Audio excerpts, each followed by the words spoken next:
Hi,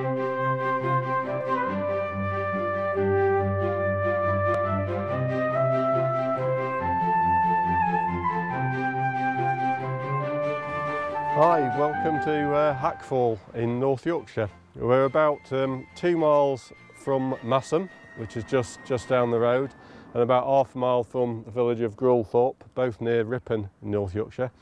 And Hackfall's on the edge of the Nidderdale Area of Outstanding Natural Beauty. Now Hackfall's a very special, very amazing place. It's been woodlands for about 500 years, if not more. And it's about 120 acres or 47 hectares of woodland. And what's so special about Hackfall is it's also a Grade 1 registered landscape garden by English Heritage. Hackfall's special as well because you may have heard of Fountains Abbey or Studley Royal and the Aislabies who did the landscape gardening over there. Here at Hackfall, Hackfall was their special natural woodland garden and very much created for its natural style of views, vistas and some amazing follies which are put in place to help emphasise the views. Thankfully Hackfall's been restored over the last few years. It's a partial restoration, we'll never get back to the Aislabie landscape garden of the past. And it's received funding from the Heritage Lottery Fund, which has enabled that of £1 million. So let's go and have a walk round Hackfall, see what we can see what we can find out.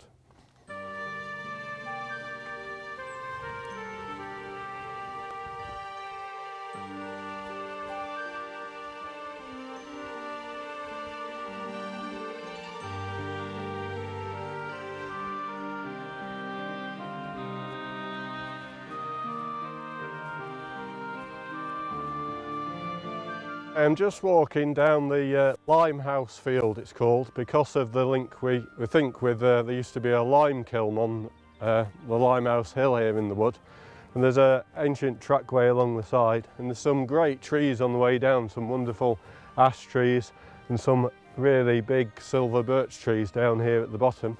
And also it's worthwhile keeping a lookout for wildlife. We've just seen a few deer down the bottom of the field here, and got the bluebells starting to come here on the edge of the woodland. Now this site's now owned by the Woodland Trust and also managed by the Hackfall Trust. And the Hackfall Trust was set up in the 1980s because the whole site was under threat from commercial development. Thankfully the Woodland Trust came on board and acquired the site on a 999-year lease, and both organisations now working together to restore Hackfall and make sure it's protected.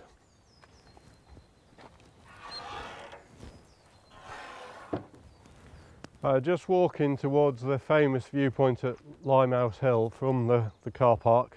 But it's worthwhile noting there's a really nice walk from Masham, which is about 6 to 8 miles depending on the route you take, which takes you along the River Yore, brings you in this public right-of-way here, which is part of the Ripon Rail Walk. But if people fancy a longer walk round, it's well worth taking that route, and you see some really interesting historical features, including Nutwith Coat Farm along the way, and really great views along the River Yore. This is the very famous viewpoint of Limehouse Hill, made famous by the fact it was actually put on a dinner service, a Wedgwood dinner service, presented to Catherine the Great. And this view was lost until a few years ago. The Hackfall Trust got permission from Swinton Estates, and the view there of the conifer plantation was cleared, so we can now see this historic viewpoint.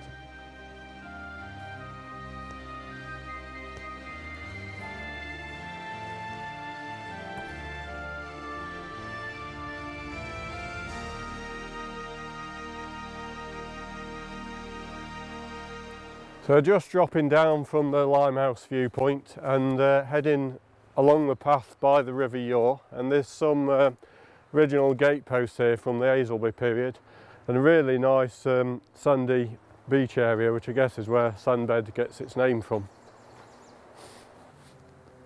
This is a really great place to stop and admire the view, or have a breather, have a drink or a sandwich, and if you bring your lunch. And it's a great view down the River Yore, and you can see in the top distance there the Mowbray Castle folly. This viewpoint is made famous because Turner painted it in mid-1800s, and in the Turner picture you can see a white building which we think may be the Fisher's Hall folly, which we'll go to later on. But here we've got some wonderful wild garlic and another species which is called Dog's Mercury, and a lot of these are indicators that this is undisturbed or ancient woodland.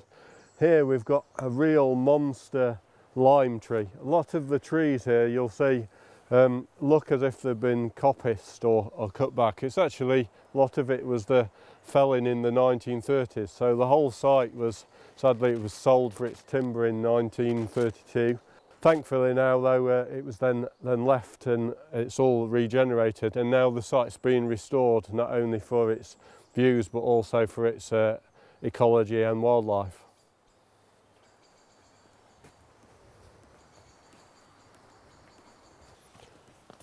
Just heading up towards now the Grotto, and this has literally only recently been finished. There's this amazing 2-foot archway and a wonderful view, which is purposefully made with this view in mind, which is of the 40-foot fall. And in the Aislabie period they actually used to dam up or have a sluice gate at the top so they could release the water as guests passed by and got more impressive waterfall.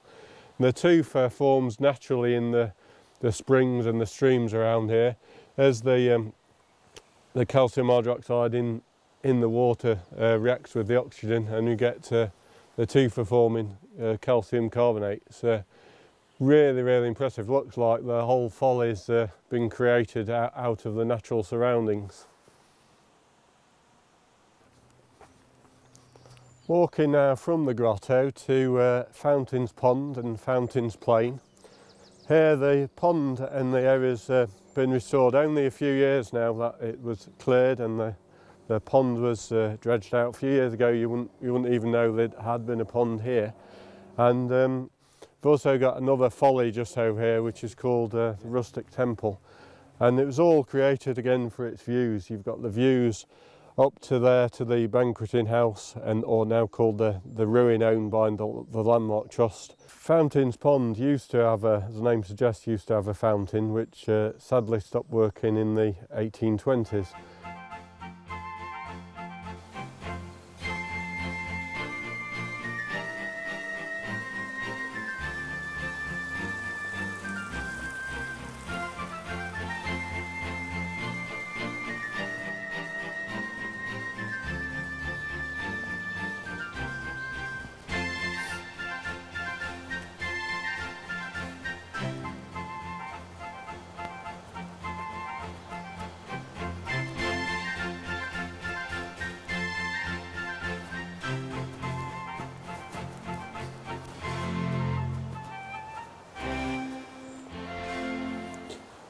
So this is the Fisher's Hall folly, and you've got the wonderful view to the ruin or the Aislabie Banqueting House in the distance, and this view or vista has been cleared as part of the restoration.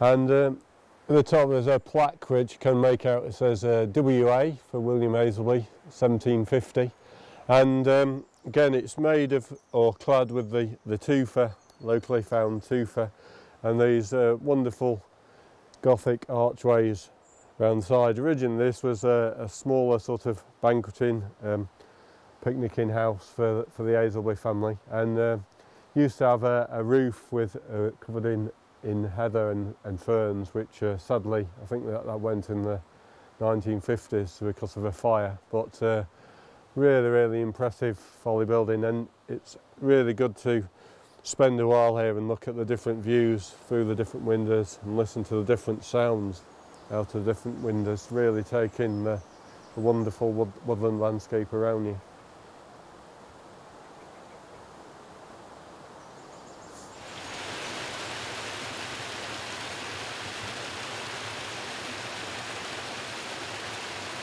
Walking up from Fisher's Hall, following the Grewelthorpe beck, and here we've got some really wonderful cascades. Some were natural, some were created, and a lot have been restored all the way up to the top pond at Grewelthorpe.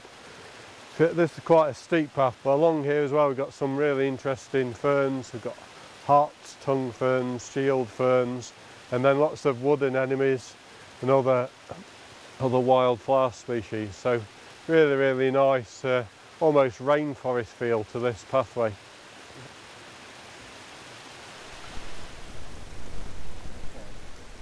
Now at Alum Spring, this wonderful tufa outcrop, semi-natural. I think it was helped along in the past, but got the natural springs coming down, forming more tufa, and then mosses, liverworts, hart's tongue and shield ferns growing on it. And then these cascades have all been recreated as part of the restoration the last few years.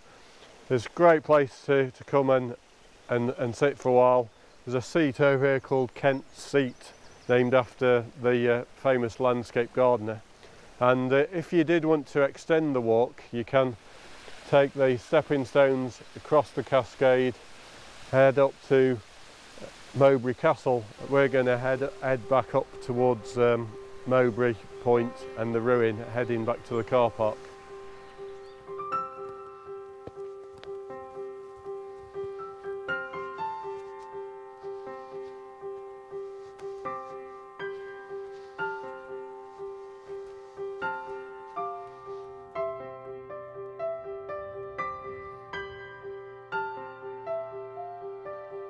So we're just about to reach the highlight of the walk around Hackfall, which is the Mowbray Point and the ruin, or what was the Aislabie Banqueting House. This is now owned by the Limehouse Trust, and you can rent it out for a week or so to stay through them. And because of that, the access is restricted, so you can have access across the front to see the view off the terrace between 11 and 3. At other times you have to walk round the back on a permissive footpath. But it's well worth it, making sure that you come between those times so you can see the view. And here's the old kitchen, which was used as part of the banqueting house, and through Victorian periods it was really popular. It was actually a cafe in the Victorian period. And when they had quite big galas and stuff at Hackfall, it was used to make tea.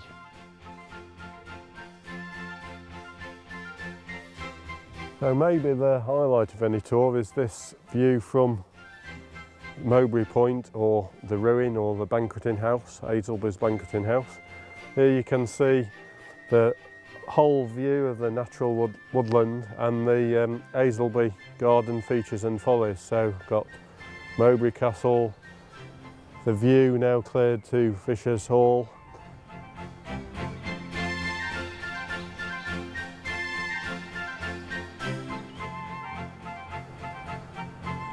The Rustic Temple and Fountains Pond. And in the distance we've got the view over the whole of the Vale of York. And on a clear day, like today, reasonably clear day, you can even see Rosebery topping in the distance, which the ruin or banqueting house was aligned for that viewpoint. So it's really worth the view, worth coming here for this wonderful view over the whole woodland.